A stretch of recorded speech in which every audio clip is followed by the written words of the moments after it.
Ladies and gentlemen, today is May 21st, 2015. And this is the KNKL Show, episode 231, where we learn to be better artists normally, but today just so happens to be Thursday. And on this specific day, we like to take a moment to... Oh my gosh, I left my bathroom door open. That is not acceptable. Unacceptable. On Thursdays, we like to relax and meditate beneath the bonsai tree, contemplating our lives and thinking about the mental game, exploring mental game, delving into important topics to learn as an artist and a human being, right?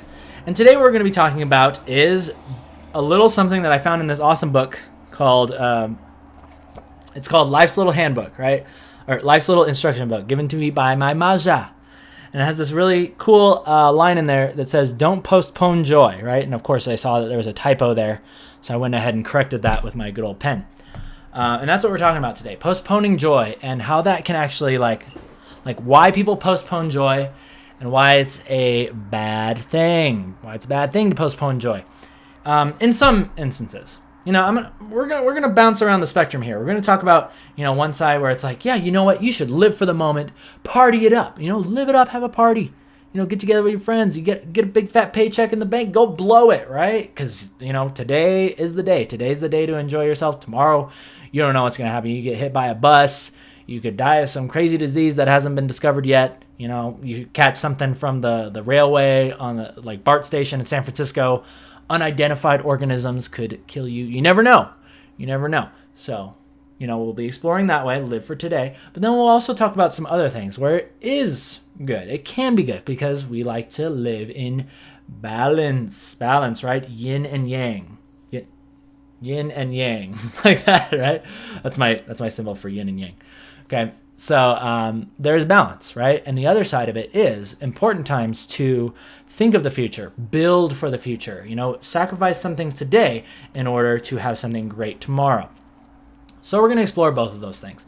But I think that here's the interesting thing. I think where the problem lies mostly in is that some people, it's like they're not building for the future, right? But the problem is that if they're not building for the future, they're still not enjoying today. Right? There's some people that are just wallowing in their, their life isn't, they're not happy with their life and they're not building for the future. So it's they're not doing either one. And that's what I specifically want to talk about today, because I am example one. I am example one of this because I've been stuck doing this before. I've been stuck trying to just stuck in indecision, and having a bunch of different routes that I could go. Not necessarily knowing which way to take, or being discouraged by things that people that I trusted and cared about told me. So let's go ahead and get started with that. Postponing joy, making sure everything is going good. Oh, as in Nurse Joy, yes, he's Roman. No, do not never postpone Nurse Joy. Never do that. But yeah, let's go ahead and talk about that. Okay.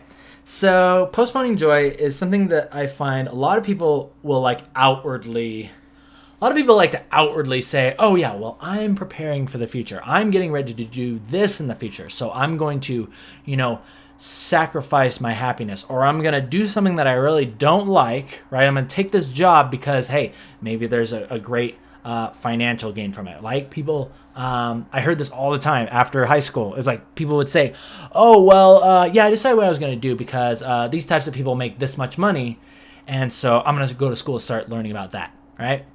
And I was like, oh man, that's so cool. That's really cool. So have you wanted to do that your entire life? You wanted to do that since you were a little kid? And they're like, what?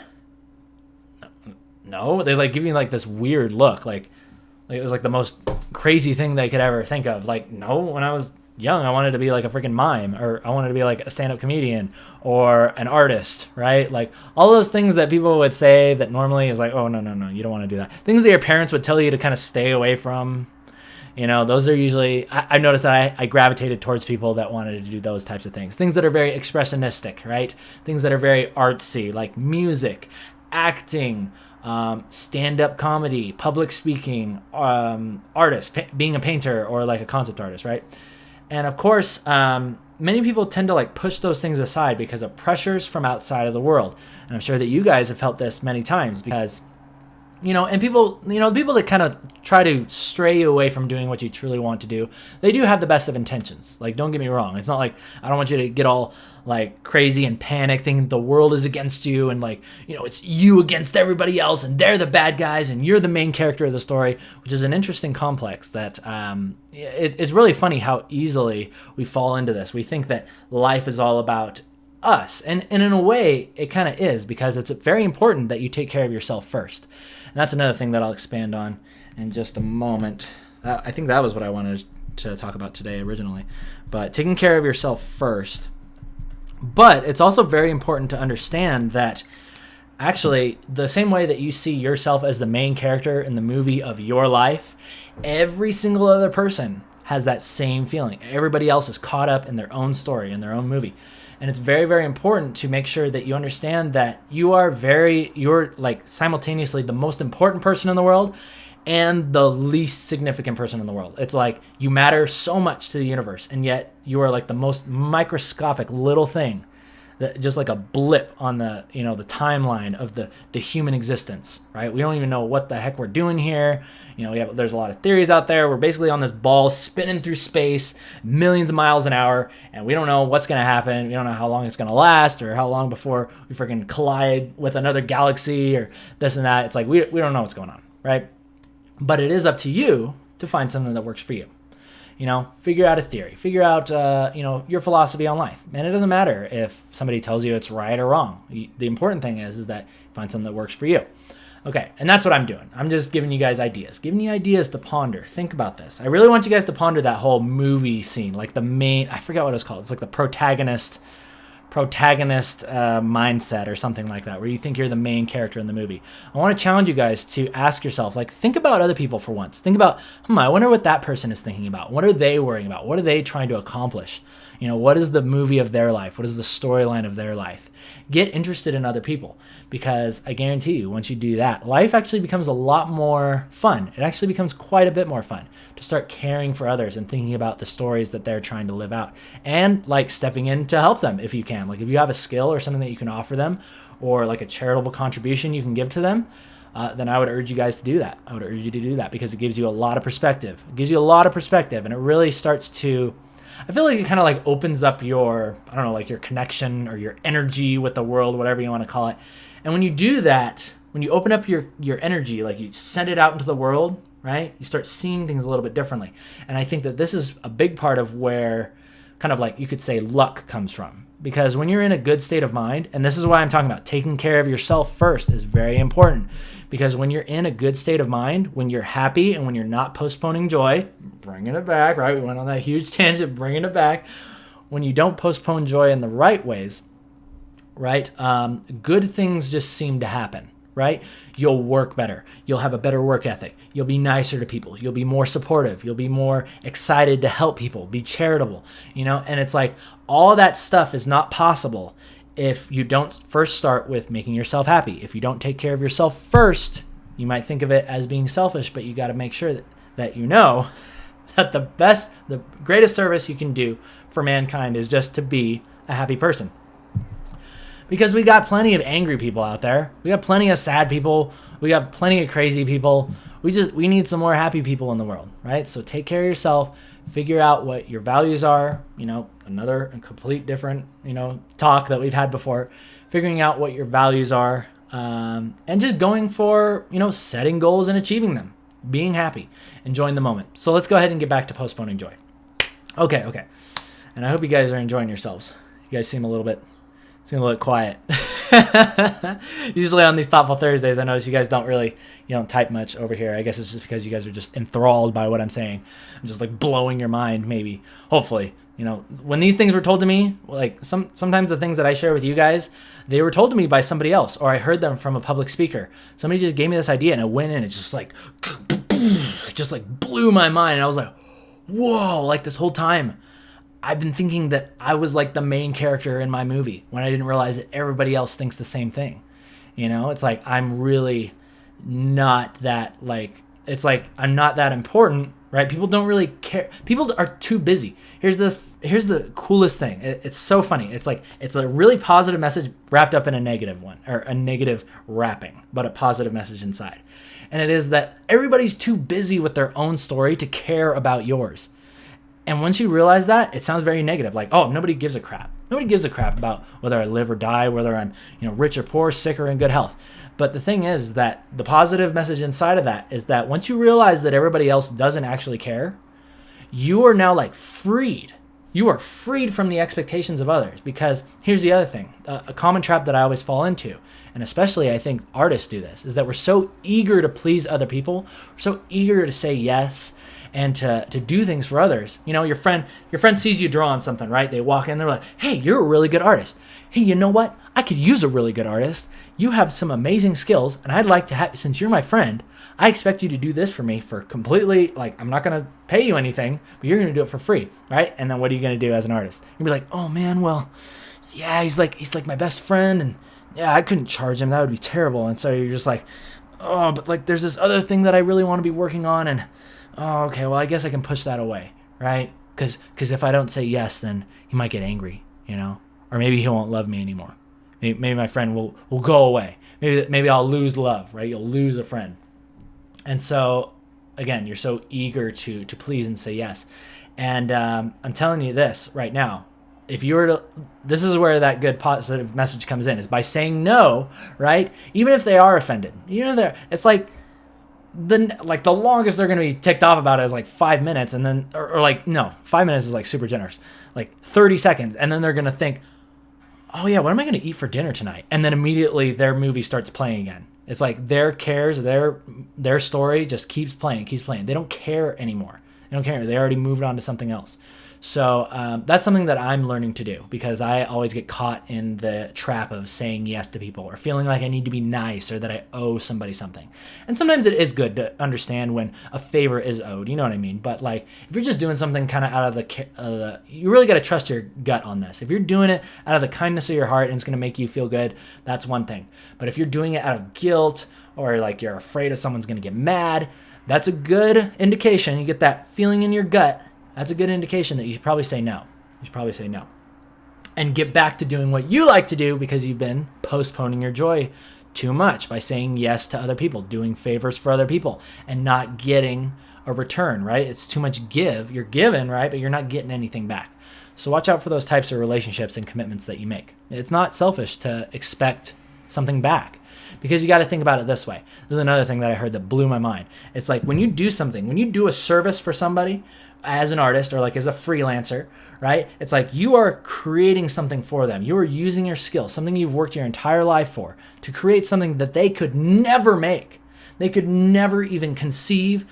They just don't have the skills, right? They could never conceive of the idea or a reality where they could do what you could do. But they come to you and you do it, right? So that is you loving them. You love them. You're giving to them. So why the heck would you not expect them to love you back? Why would you not expect them to pay you for that? Why would you not expect them to do a favor back for you later on, right?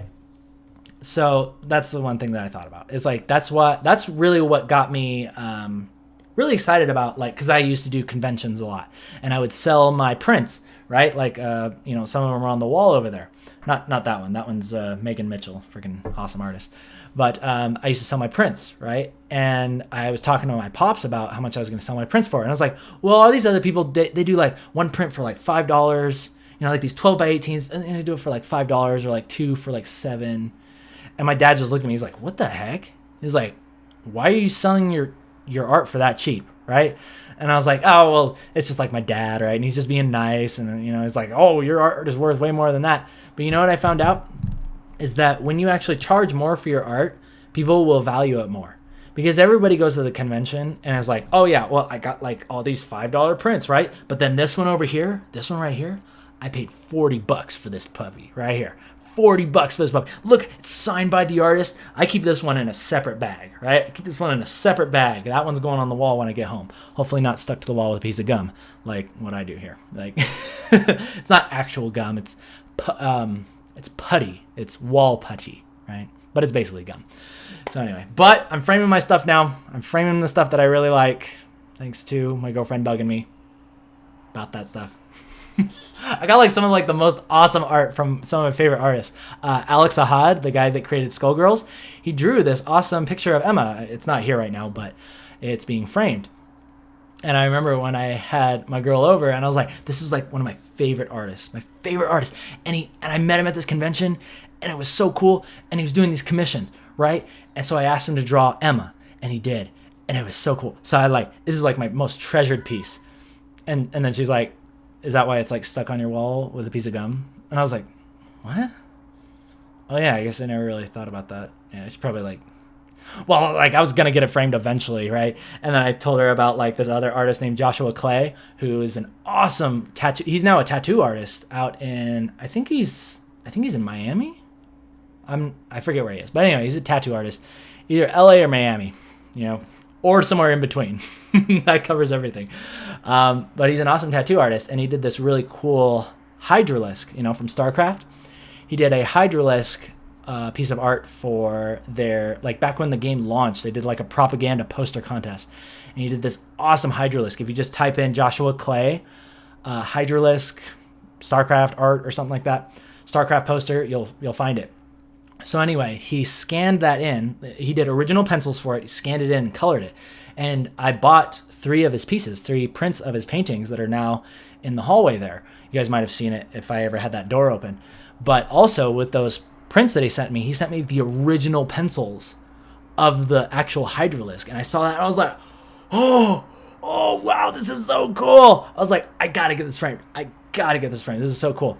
But yeah, it's kind of sat in my closet, stuffed between 2 pieces of cardboard for about 2 years, probably even more, maybe like 3. And yeah, I just decided that I'm done postponing my joy of seeing these amazing pieces, framed and put on the wall. And I think that's a good segue back into what we were originally talking about. But just in case, let me make sure everything's good.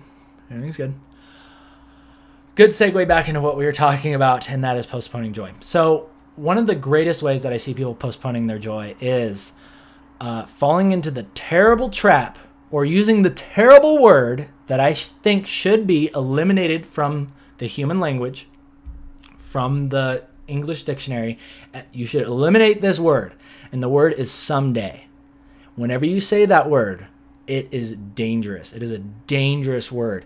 And because the reason why someday is very, very dangerous is because it's like a poison. It's a poison that gets into your mind, and it's like, you want to think of it as junk food. It's junk food for the mind because it tastes good to it. Like the mind and the ego loves the promise of someday. It loves the promise of later, right? It's like, oh yeah, I'll do that, but later. And then the mind just like grabs onto that. And the reason why it does that is because it's like a super easy way for basically you to stay exactly where you are, to not move, to not change, stay safe, don't move, don't progress, don't step outside the line drawn in the sand because you don't know what's out there. It could be dangerous. You could die. You could get attacked by a wild lion, but right here, you're safe. And that's why your body so instinctually latches onto that, latches onto the someday, latches onto the later, And so I want to urge you guys to be very careful. But be careful with that, but also whenever you hear yourself saying that, that's a good indication of a place that you could be postponing your joy on. Whenever you say, oh yeah, I really want to go visit this place someday, right? I really want you to now instead say, hey, you know what? Maybe I can't afford to fly out to Australia right now and watch something happen in the Sydney, Opera House. But here's what I will do is I will make a plan, right? And this is a whole other thing. This is so hard to do. It's kind of a disservice for me to just tell you it like this, but actually I did do a thoughtful on this a long time ago. It's I don't know exactly how to put it, but it's so dang simple, but I know that people just don't do it. It's so simple, but people will never do it. And that is writing stuff down, like writing stuff down on a card or getting a journal, right? Making plans for set a date. That's the important part. Set a date. This time, 2 years from now, 3 years from now, or maybe a mid-range goal next week, next month, 2 months, this and that. And I've told you guys many, many times since I've started this show, this is what I do. This is where my power comes from. There's so much amazing things that have happened in my life since I got this journal. This is like a giraffe, but it's like totally like deteriorating. And I've started to write things down. I've written down just checklists of like what I'm going to eat for lunch and, breakfast, or what, my plans are for the week, going out with friends. But then also I have plans for business, plans for travel, plans for, things that I want to do. And this right here, this is your secret weapon for eliminating some days. This is your secret weapon, because as soon as it gets written down, not only does it someday go away, but the other cool thing is that it clears your mind. It clears your mind, because normally all this writing, like all these pages, everything that's written in these pages right here, normally this would have to get crammed, through my ear hole into my head. And now I've got all these words like bouncing around, things that I have to remember, along with, hey, I should probably get back to work on this concept for Riot Games. Hey, I should probably be working on this comic. Hey, I should probably be talking to my best friend, or this and that. It just really helps to clear some space to think. So this is a good tool for postponing joy, or rather getting rid of postponing joy, getting rid of some days. But it pains me to say it. It just pains me to say it, because I remember when I first heard about a journal, the first few times, it took me many, many times to hear this. Because the first one I said, I was like, oh, I don't need a journal. I got these little Post-its. I got some Post-its. I write down some lists every now and then, when I go shopping and this and that, but I don't need a journal. Or this one's even better. I tried that before. I tried a journal before, and it didn't work. I destroyed it, right? I hated it so much because it just brought up so many unhappy memories about some girl that I had a crush on in 6th grade, and this and that, and it's stupid. I don't need to see it anymore. And then I destroyed it. But you know what? I actually really that's probably one of the biggest things that I regret doing to this day. Like, even though they were stupid things back then and I got rid of them or I destroyed them, I would so love to read those journals again and just read about like what my concerns were back then, my problems back then. And and even though they seem small by comparison to the things I have to deal with now, it's almost like that doesn't matter, because at that time, I'm a person. It's my story. It's my problems. I'm experiencing it as anxiety in the body. It's the same, nervousness and anxiety. Those are the same feelings that you feel, as an adult, as a kid. It's like the causes are different. You could argue whether one is more important than the other, but they're still the same feelings. So that's why I really regret destroying my old journals, and why I will never do it again.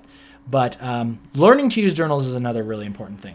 But like I said, it pains me, because I know that I say this and a lot of people aren't going to go out and get journals.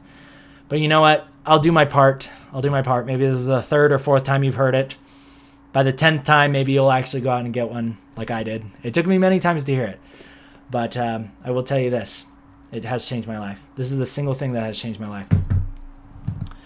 Alrighty, people. So before we end today's show, we have to do a very special thing, and that is called the Question Catapults.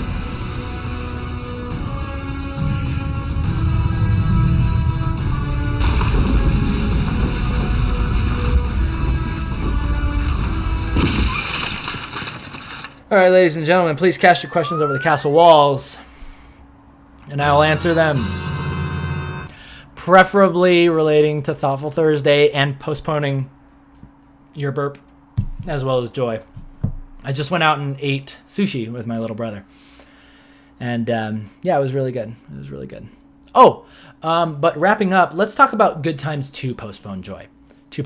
Because one of the reasons why I went out and celebrated with my brother was because I've been working on taking care of my debt that I've accrued over the last 10 years, right? I got this amazing thing called a credit card, right? And I was like, oh, you know what? I want to get this game. It's only $50. At the end of the month, that's like, it's just 50 cents. I just got to pay 50 cents for that. And then slowly that 50 turned into 100, turned into 200, 500, 1,000, 2,000, 5,000, 10,000. And I was like, I should probably pay this off. Probably really pay this off. I'm paying like $100 a month for money that I don't even have anymore in interest, right? I'm paying $100 a month in interest on money that's not even mine anymore, and I carelessly spent. So that is a good time. that is a good time to postpone joy, right? Because when you live outside of your means, spend more than you have, that again is a very dangerous thing. You're having a little too much joy. You need to kind of dial it back a little bit. Get disciplined. Pay that stuff off. Okay. So that's the balance that I was talking about today. Don't postpone the stuff that you said you wanted to do. And think about the little things. It's really comes down to like little things. Did you want to paint a picture? Did you want to write a story? Did you want to make a movie? Did you want to practice your stand-up routine, your stand-up comedy routine? Get started today. Get started on those things, because I guarantee you will be very, very happy, as I was when I decided, hey, you know what? I've always wanted to be better at public speaking. I've wanted to get more confidence with speaking in front of people. And you know, the funniest thing that I found out is that even though I'm looking into this little camera right here, right? I'm talking to you.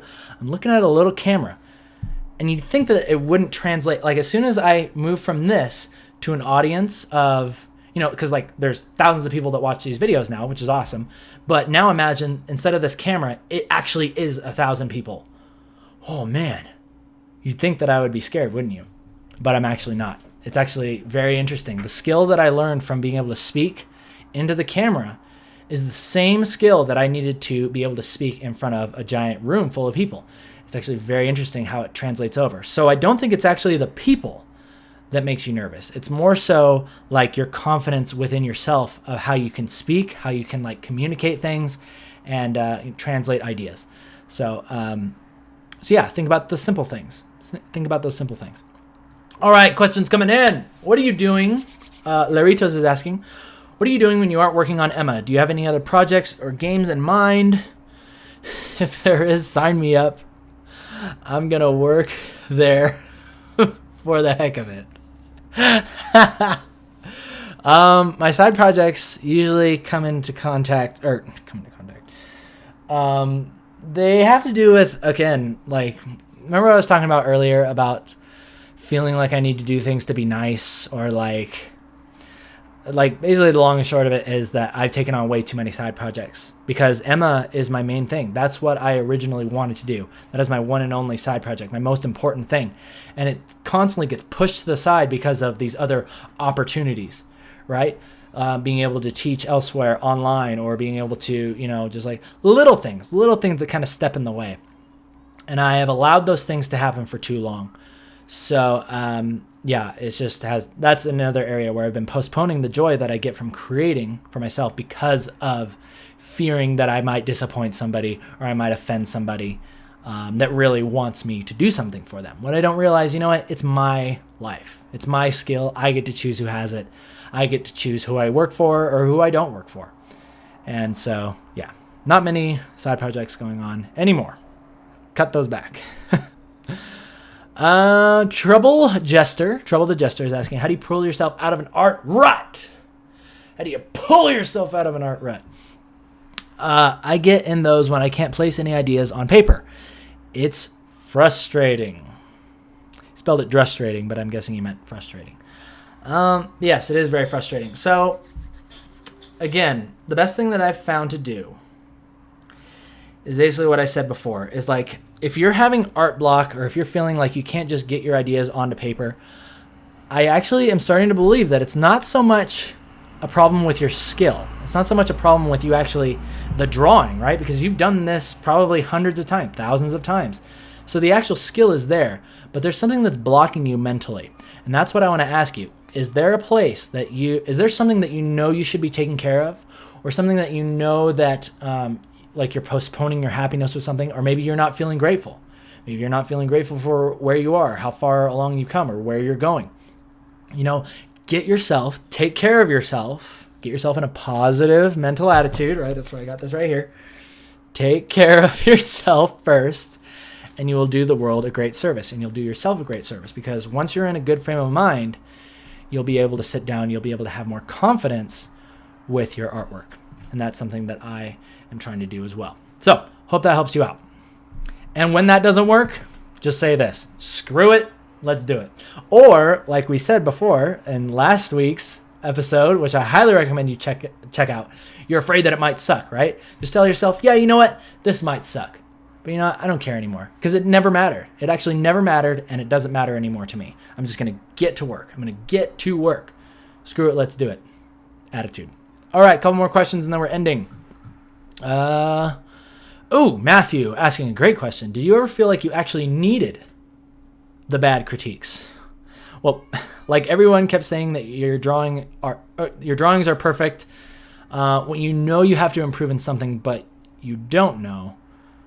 Oh, like you wish people would be, you think people are kind of pulling the wool over your eyes. Like they're saying, oh, you're so nice. You're so nice, sweetie. Like your mom is like kind of patting you on the back. Be like, oh, you're such a great artist. Such a great artist. Yes, and that's another thing that you want to avoid, right? And this is called American Idol syndrome. You ever noticed on American Idol where those people go into those auditions and they suck like super bad, right? I don't have a lot of room to talk. I'm not like a perfect singer. But those people that go in there thinking that they're like the greatest singer in the world, but then they sit there and then in front of like live audience or the freaking entire United States of America, they embarrass themselves because they think that they're good when they're actually not. And the reason why is because all of their feedback has always come from people that are close to them, family, friends, especially like their mom, right? All they ever sung to was their mom. And their mom always says, you know, of course, oh, you're the greatest singer in the world, baby. Greatest singer in the world. You need to get out there and express your talent. But here's how you can, I guarantee you, this is how you can get the critiques or honest critiques on your work. And that is pay attention to what strangers say about your work. Pay attention to what strangers say. If it's comments on DeviantArt, this and that. Sometimes it is good to hear the blunt, honest truth. So, go find a stranger on the street. Take your freaking sketchbook over to the freaking grocery store and ask somebody. It'd actually be a very fun social experiment too. And it'll get you out of your comfort zone. And I'd say just do that. Find some strangers to tell you what they think about your work. And they'll be honest with you. All right. And it will help you improve. It really does. It stings a little bit at first. It stings at first to realize you're not perfect. I thought I was perfect for so long. And then one day somebody said, Keenan, if you're going to be a splash artist, you can't paint with neon colors. You got to learn how to control your values and this and that. And I was like, oh, it hurts so bad. But then on the other side, there was a whole new world open to me. I was like, whoa. Now I realized that my artistic journey will continue forever. It will continue forever. And every work that I do will surpass the last, and I'll keep improving and improving and improving. So, yes, blunt criticism is good. Thank those people. Thank those people. Because you can tell when it's like blunt honesty and when it's somebody just trying to knock you down, right? You can tell when someone's just trying to knock you down if they're jealous or this and that, or if it actually is just blunt, honest truths. It's good to have friends that will give you blunt, honest truths, for sure. All right. Last question coming in from Tigranier. Tigranier is asking, he's asking, how do you kickstart your morning? How do you kickstart your morning? Well, that is a great question because my mornings actually start usually at about 10:30, 11, noon, right? I kind of sleep in a lot. And this is something that used to bug me a lot because I fell into another mental trap that said, hey, you know what? If I want to be a responsible human being, a good person, I've always heard that those responsible people, they get up at 6 a.m. and then they go to the gym and then they go out and make lots of money. And then they're like super happy all the time. They come home to a perfectly created family, a perfect family with no problems in the household, and they just lay down and go to the most blissful sleep, have the most blissful sleep they've ever had. And then they wake up and they do it all over again, right? I had this fantasy in my mind of like when I should be getting up, what I should be doing based upon, thoughts and feelings of other people, things that I've heard that comprise a good life. When I didn't realize that, hey, you know what? Maybe I'm just the kind of person that likes to stay up till 4 a.m. sometimes, playing video games, or sketching, or working on my comic. Maybe late at night is when I actually get my best work done. Maybe I can sleep in. I've worked hard and I've set up my life so that way, hey, I can get up at noon if I want from now on. And so why the heck would I not enjoy that? Why the heck would I not enjoy that? I've worked hard for it, so I'm not going to apologize for it anymore. And once I kind of just kicked that thought out and started thinking more about, hey, you know what? I'm just going to do what I want. It's really funny because you saying that, so I guess my morning starts at noon, okay? So let's say that, how do I kickstart it? So I get up in the morning, right? First thing I do is I usually go on, turn on my computer from its sleep state, right? I like check my email really quick, and then I go grab a glass of water, right? Or I'll, I'll go grab a glass of water and I will make myself some really good breakfast. Healthy breakfast, I think, is probably one of the key ingredients to kickstarting your good morning. I like to stay away from coffee and caffeine and stuff like that because I feel like I'm a natural man. I like to think about natural things. So I like to make myself some cereal, but what I do is it's something from Kashi. I forget what it is. It's like kind of like soy. It's like soy twigs and like, I don't know, like bran flakes and like healthy stuff. Like you go to like a natural food store, just grab one of those cereals and like look at the ingredients. So like I didn't even know like what the heck this stuff was. This stuff actually exists and it's like in the cereal. It's like, okay, well, I'll just take this. And then I mix it in with some really good Greek yogurt. Mix it up, put a little sugar in it if it needs a little sweetener. And that's a really good mixture of like carbs, from the cereal and the whole grains mixed with the proteins of the yogurt coming together. Boom, you got yourself a really good, awesome launch into the day. Because that's the other thing, postponing joy. This is kind of more of I'm not a scientist, but I will say probably another one of the reasons why I'm in a better mood, more so now than ever before, is because my diet has been changed quite a bit. A lot of my food that I partake of now is all made at home. It's all actually very healthy stuff. My diet consists of that yogurt concoction that I just talked about in the morning. Then in the afternoon, I like make nachos or like a freaking bean and cheese burrito. And then at night I have spaghetti, It's like, that's my diet. It's like really, really super simple. And it's just been leaving me feeling really good. And I think that a big part of your mental health and just your physical health, not only your physical health is affected by what you eat, but also your mental health. Go figure. There's been lots of books written on the subject.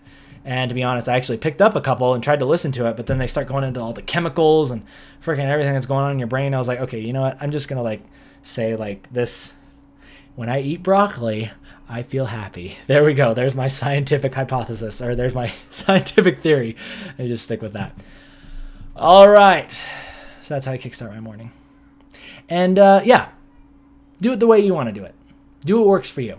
Because that's the other thing that I realized is that your life is not supposed to be mirrored against somebody else's. Take ideas. Take ideas from other people saying, hey, I did this and it worked really well for me. Try it for yourself. It might work, it might not. But really, the most important thing in life is that you figure out what works for you and you take care of yourself. Because when you do that, you will serve the world greatly, you'll be in a great mood, and you'll be ready to project your awesome work onto the paper, onto the tablet, onto the internet for everybody to see, and you'll have a good time. All right, ladies and gentlemen, I'd like to thank you for joining me live on Twitch. People on YouTube, thumbs up if you like it, thumbs down if you don't. And before we take off, I would like to say thank you to my awesome sponsors. Thank you, Mitchell Tummers. Thank you, David Chiariello. Awesome people. These are my awesome sponsors. Just got a third one on Patreon. For those of you who want to support the show, get cool stuff. If you're watching on YouTube, that link is clickable. You can download PSDs, sponsor the show. And get a cool little animated thing made of you. And there's lots of other cool stuff on there, but like, don't want to plug it too much. I hate people that like freaking take the last 5 minutes like, hey, I'd really like it if you just like rate my video, like thumbs up it, like it really helps, like, and they explain what it does. It's like, oh, it like helps my video get like better search results, right? It's like, dude, I don't care. It's like, I don't give a crap. It's like, if I like it, then I'll give you a thumbs up. Like, don't explain it, So don't want to like go into it. You see how I'm doing the same thing, but I'm doing it in like a roundabout way. I'm like still explaining it. All right. But anyway, we're done. You guys take care of yourselves. Have a great weekend. I'll see you on Tuesday for another awesome tutorial. Till then, you guys take care. See ya.